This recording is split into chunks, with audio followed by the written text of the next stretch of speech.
Back once again for the renegade master. Back once again for the renegade master. Back once again for the renegade master. Back once again for the renegade master. Back once again for the renegade master. So hello my renegades, and we are back very quickly, as I might add, and we are here to talk about Love Island USA Series 5, and we are now on episode 3. Just to remind you all, the reason why I started all the way from the beginning is that here in the UK, we've only just received Love Island USA, basically Series 5. So it's coming on in bits and bolts at the end of the day. So you're going to get what you're going to get from me. I also will say that this is the first time, as I said in the very first episode that I did, that I am going to be reacting and watching the USA Love Islands, because I have not watched them before. Anyway, I will start as I mean to go on. As I always say, please hit that subscribe button. Please hit that notification button so you know when I am back on and doing videos. And as I always say, it's because I'm on the road to 1K and I want to share everything that I'm talking about with all of you. I like what I'm talking about and I hope you like what I'm talking about. Anyway, let's get into it. So, we already know from the previous episode, Hannah and Carmen have a secret mission, basically. It's all about not Mr. Steal Your Girl, it's all about Mrs. Steal Your Man at the end of the day. Because that is what the secret text was all about. It's going to be a secret steal. Hannah and Carmen were the ones that made it secret. They did have the choice in which to tell the rest of the people in the villa that this is the text that they got, but they chose not to. And the reason why they chose not to, which they say right at the very end when they decide to choose who they're going to pick to couple off with in the villa, is because they wanted to get to know people without that little thing, without that hanging over their heads, basically. They wanted to get to know who they truly were and how they truly acted, without them saying, oh, this is what the text said, and then people's then on their best behaviour or trying too much or giving too much in which to try and get coupled off with them, basically. So it was kind of like, I want to akin it to an interview, basically. It was kind of like relationship interviews, because that's how they played it. They spoke to each other at first, wondering who they were going to go for, where Hannah was saying that she's probably leaning towards more Marco, which I was kind of shocked with, because I didn't really see that coming, because she was really liking Victor and the look of Victor, and that's why she took him on the date. And I thought Carmen would lean more towards Leo, but she wasn't. She was literally saying that she did have an interest in Victor and amongst another 2 people, but I don't remember those 2. But I know that she had an interest in Victor. So it was kind of like, as I said, they went around like it was some type of relationship interview, the way in which they'd pick them off and start talking to them. Now, I will say in this episode, Marco, to me, especially when I was watching it, looked a little bit down from the interaction that he had with Destiny. It didn't gel like he was the same Marco, the same forthright Marco, the same energetic Marco. And then when Hannah took him over and had that chat with him and stuff like that, I think that bolstered his confidence a little bit more. But he was having a conversation saying that, you know, he liked her, but there wasn't much more to it in terms of he didn't get that tactileness from her that he wanted. And he felt that there was nothing else there in that respect, and like he then wanted to get to know other people in that regard. And as we know, Destiny did not take it very well at all. So basically, Marco was there explaining that he liked tanned dark skinned girls, and I'm thinking, no, because you've already said that you like black girls. We are not tanned girls, my dear. We are not tanned girls. We are just dark-skinned girls. That's all we are. We're not tanned at the end of the day. So he needed to get that little description right. So you get to see a little bit more of Bergie. And I will say for Anna's like become Bergie's little wingman. Like all the girls, some of them have literally taken Bergie under their wing. So Anna and Jasmine we're getting him to be a little bit more confident in terms of how he speaks to girls, getting him to interact with them more, showing them this is how you need to be when you're going to approach a girl, go speak to a girl in order to get the girl that you want. Now, we already know that our Bergie liked Carmen at the end of the day, and he saw like her go off the date with Leo, which he probably felt I'm being set behind again, I'm being overlooked again, but he doesn't put himself forward like that. And then you've got Victor, who's very much interested in Carmen as well and getting to know her. So it stands to reason now that Bergie actually went across, pulled his big boy pants up, went across and literally pulled Carmen for a chat, which was good. I like the fact that he did that and they had that conversation. Now, to me, with Carmen, I think them two do have a lot in common with each other and they're able to chat to each other. But Bergie's able to chat to other girls in that villa that I've seen as well. And Bergie can be quite open in that regard. Now, this is me just watching like 3 episodes at the moment. So I know there's a few more episodes to go and a few more episodes for me to catch up with. And I will get there. But right now, I would say that my opinion of Bergie has not changed thus far. So don't forget, during this time, I can't remember, but I don't think it's happened yet whether Cassie and Leo have had their chat in regards to the fact that he did not speak to that girl one iota during that time at all.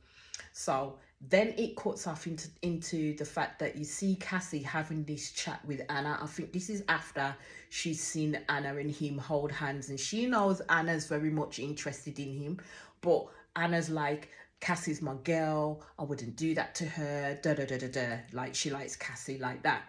And as I keep saying, these people in here are not your friends. At the end of the day, you're all there to reach a common goal. If you manage to find love with someone, bonus. But your common goal is to win this motherfucking competition to get $100,000 with the couple that you're with at the end of the day. So that's no mean bloody feat. So if you're going to step on some toes, you're going to have to step on some toes. That's how I'm seeing it anyway. So you see Cassie, as I said, have this conversation with Anna, and he's literally like saying things against Leo to Anna, and I'm thinking a little bit of sabotage going on there, because at the end of the day, if Anna had her wits about her, if you was thinking that way with Leo, you would have got rid of him by now, but you ain't. So obviously you're still interested, but you need to get the scent off this other woman off the path in terms of Leo. I don't know who that's going to help at the end of the day, because it sure as hell isn't going to help Cassie in the long run, is it now? And we'll come back to that. So it comes to the next day, yeah, and you see Leo and Anna having a conversation, and he's apologising to her. Don't ask me what he's apologising for her, because I don't rightly know at the end of the day. But then when Anna's asking him a genuine question, like where does he see things at the moment, and he's basically saying that it's a level playing field between her and Cassie, but Anna is his number one. And I'm just like, I honestly don't know what you're talking about, dude. Like, for real, I don't know what Leo's game is, because he is just got so up in his ego and up in his head that he had 3 women interested in him. That's how I'm seeing it. This man thinks he's playing some kind of game because he's got 3 women, 3 men. I said 3 men, didn't I? No, 3 women interested in him at this point in time, which is Cassie, which is Anna, and also Carmen as well. So this man's getting a bit of a big head with it all, to be honest with you. And I do think he's going to get brought down a peg or two, because I keep telling you, these people with their behaviours literally are going to play themselves out of position. So then you see Hannah and Carmen go and have their little confab, have their little tete-a-tetes on who it is that's piquing their interest. Carmen is literally diverted to Marco, and at the end of the day, there ain't nothing going on between Marco and Destiny, to be fair. So Hannah is not going to be stepping on any toes if she picks Marco. And then you got Carmen, who talked about she was liking Leo, she was liking Victor, and she actually said that she liked Bergie, which was nice to hear. that was nice to hear that she was actually considering Bergie in her deliberation. But we all know that she likes Victor. She likes a bit of Victor at the end of the day. And I think it is, for her, it's just about the looks. She doesn't know the substance of the man yet. Yes, he talks a good game, but how far is that really going to take him if the substance of him ain't that great, to be fair? So then a text comes through, and I'm assuming, just like the UK, when a text comes through and it's a challenge, challenges always equals fuckery, because it brings out the bullshit in people. Really brings out the bullshit and the jealousy in people. Challenges do. And it's the same way for the US one. So what they had to do, it was called High School Dropout. They each had to pick teams, which is what they did, I think. Hannah was the team captain of her team, and Carmen was the team captain of her team. So they had to go head to head, answering topics off a chalkboard. And basically, each one of them had to go and sit on a platform over water. Now, if you couldn't get your answers out quick enough, or you got it wrong, then you literally got dunked. And then the other person who didn't get dunked had to then go kiss the person that they wanted to kiss. As I said, it ain't Love Island unless you're swapping spit with someone at the end of the day. That's how I see it. So you had Leo versus Jasmine, and they had to talk about, they had to give list of different sex positions. So Leo won that one, and Leo decided to pick Anna to kiss. And I thought, really? With all the controversy that's going on with you, Leo, that's the person you're going to pick to kiss and not Cassie. Bearing in mind, you didn't speak to Cassie for a good whole minute when you came back off your date with Carmen. This is why I'm saying to you people, as I said in the last episode, do not be a Leo. Do not be a Leo, people, because it's not going to work out well for you. So him and Anna have a kiss. And let's just put it this way, that kiss was not a kiss. That kiss was a prelude to something else, because that man and that girl were biting each other's lips off.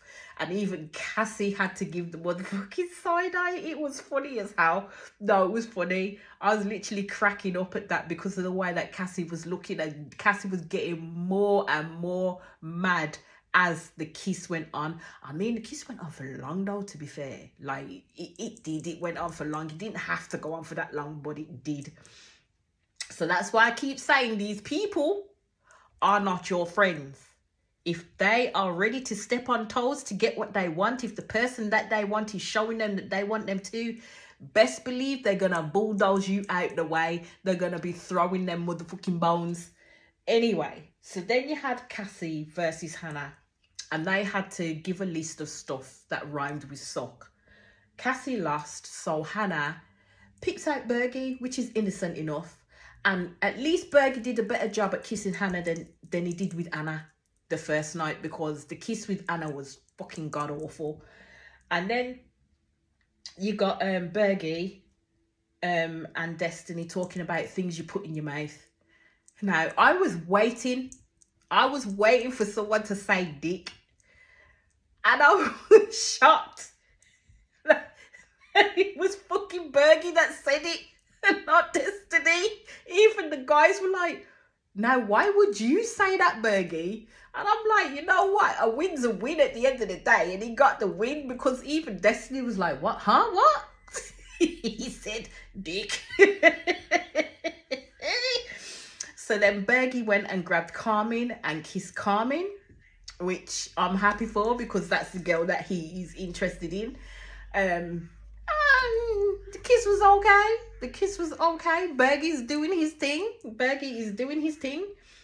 So it was KK and Keenan, and they had to talk about basically the weird places in which they had sex. Now, why did Keenan say a wheelchair? That couldn't even compute in my brain. Like, seriously, could not compute in my brain the fucking schematics you'd have to do in order to get in the positions that you needed to. But anyway, actually KK that one. And she, of course, kisses Keenan because, as she said, she don't want to put nobody else's lips on her lips because Keenan is for her at the end of the day. So she stayed true and loyal to Keenan.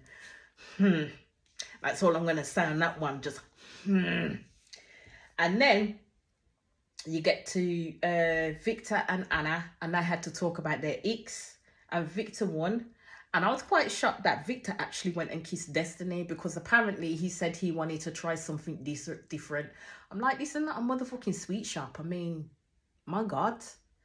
But Carmen was pissed and Jasmine was pissed that that kiss happened because I think Jasmine, I'm getting ahead of myself, but Jasmine was basically saying that that kiss that he did with Destiny looked all passionate. And I'm like, I don't know what you was looking at because it really didn't. He just literally hadn't kissed Destiny and he wanted to try her out, and that's what he did. It really was not that passionate, for fuck's sake. Anywho, Marco then versus Carmen, and Carmen won, and of course she kissed Victor, and Jasmine didn't look too happy with that at all. The side eye was being side-eyed. That's all I would say on that one. So we're on to the night time, the game's over, and now there's an awkward vibe in the villa because of the kiss that happened between Anna and Leo, because Cassie, of course, is pissed by it. Absolutely pissed by it and thinks she's being played for a dickhead at the end of the day. And this is why I keep saying these people keep playing themselves out of position, because Leo thought he was gung-ho Mr. Head Start because he had 3 women interested in him at the end of the day. That's what he thought. But basically Cassie was getting more and more and more riled up, and Anna was having that discussion with Jasmine, and Jasmine was like bigging up Anna, saying, no, you needed to do what you wanted to do at the end of the day, and it was a good kiss. So basically Cassie is seeing Anna as a bit of a backstabber, to be fair. And I'm like, no, these people don't owe you no loyalty. These people don't owe you no loyalty, because at the end of the day, yous lot are not in nothing with each other. The term is you are coupled off with each other for the show. That doesn't mean yous lot are couples. Do you know what I mean? That's what you're working towards, and that's what you're hoping you'll get to. But you're not a couple in the eyes of everybody else in that villa. So turnabout is fair play in my books at the end of the day. And that's how I see it, because that is the name of the game in the motherfucking villas. But people don't seem to get that part at all. Now, if you was a well-established couple from get-go and it came on further on down the line, then yes, you'd have just cause to be pissed. But this is early stages. You don't really have just cause to be pissed at people and call them backstabbers and all this, that and the other, because at the end of the day, they don't owe no loyalty to you. The same way in which Cassie was moaning at Anna that don't owe no loyalty to her, who don't owe any loyalty to her, is the same movement that Cassie made when she did what she did with KK and Keenan. Remember that, because we will get onto that soon enough. So now in comes Sarah Hyland, and it's to the fire pit, people, because we know what's gonna happen now. So as again, this is where Sarah explains what happened with Carmen and Hannah and the text that they got, and they did keep it to themselves, and they explained why they kept it to themselves, which I understood, to be fair, because I would have done the same thing. So I'm telling you, Jasmine looked worried, Cassie looked hella worried, and Leo just kept smizing, like full on smizing, like you were gonna get picked. You weren't even in the running at that point, my guy. You were not in the running at that point, my guy. So at the end of all of that, Hannah picked Marco, which he was happy for, and Carmen picked Victor, which I kind of knew was going to happen, which he was happy for as well. But it's the fact that when Carmen went to go sit down, the people were brutal, man, because she sat down next to him. You got Jasmine looking forlorn and a bit upset, and then Leo's like, are you okay? And she's like, I'll be fine. And she touched his shoulder, and then everybody starts giggling. I'm like, yeah, nah, you's a fucked up for that one. Like, proper fucked up for that one, because she was upset with the fact that, you know, Carmen picked Victor bearing in mind, she's saying that just before all of this went down, she and Victor kissed. Now, she was complaining in the fact that that Victor kissed her, but at the end of the day, it wasn't a case of, oh, Victor chose, I'm going to kiss you at this point in time. No, she asked for that kiss. And yes, Victor could have said, nah, I'm not comfortable with it. Like he keeps saying, I wasn't very comfortable with it, but still, you still decided to plant your lips on that woman and give her the false hope that you gave her. So that's something that them two would need to sort out. So as it stands, you've now got Destiny, Jasmine join Anna and Bergie as the single islanders. So in the next episode, it's them now four that are gonna be at risk in regards to the next voting. But I don't think it's really going to be Bergie at risk, because at the end of the day, it's the guys that are going to be picking the girls. So really, the people at risk will be Destiny, Jasmine and Anna. And that's where I'm going to end it right now for this episode. And as I say to you, beautiful lot, don't forget to hit that subscribe button. Don't forget to hit that notification. And I'll be back with you very soon. Peace out.